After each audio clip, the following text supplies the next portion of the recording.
బుద్ధుడు సర్వసంగ పరిత్యాగి, ఏది ఓన్ చేసుకోవద్దని చెప్పాడు. సరే, ఆయన చెప్పాడని అన్ని వినలేం కదా. కనీసం మనకు ఇల్లు ఉండాలి, కారు ఉండాలి, బ్యాంక్ బ్యాలెన్స్ కూడా ఉండాలి. కష్టపడి కొనుక్కోండి, మీ పేరు మీద పెట్టుకోండి, ఏదో రోజు చావండి. ఇక్కడ నువ్వు ఎన్ని ఆస్తులు దాచుకుని, ఎన్ని డాక్యుమెంట్స్ నీ పేరు మీద ఉన్నా, ఎండ్ ఆఫ్ ద డే అందరం శ్మశానానికి వెళ్ళి గుడ్డలిప్పి రూపాయితో సహా మొత్తం కింద పెట్టి పైకి పోవాల్సిందే. మనందరం ఇక్కడ టూర్ కోసం వచ్చాం.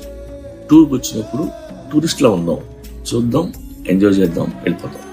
దేన్నైనా ఓన్ చేసుకోండి, కానీ డోంట్ ఓన్ పీపుల్. ఈ మనిషి నా ఆస్తి, నా ప్రాపర్టీ నేను ఎప్పుడు ఫీల్ అవుతుంది. ఓనింగ్ కి మొదటి మెట్టు ప్రేమ. ప్రేమ పేరుతో వాళ్ళని తాడేసి కట్టేస్తాం. అక్కడ నుండి వాళ్ళకి సఫోకేషన్ మొదలవుతుంది. అవతల మనిషి మనం చెప్పినట్టు వినాలి. మీది ఇలాంటి ప్రేమ అయితే అసలు దయచేసి ప్రేమించొద్దు. జీవితంలో ప్రేమ అనేది చాయిస్ తప్ప రిక్వైర్మెంట్ కాదు, కంపల్సరీ కాదు.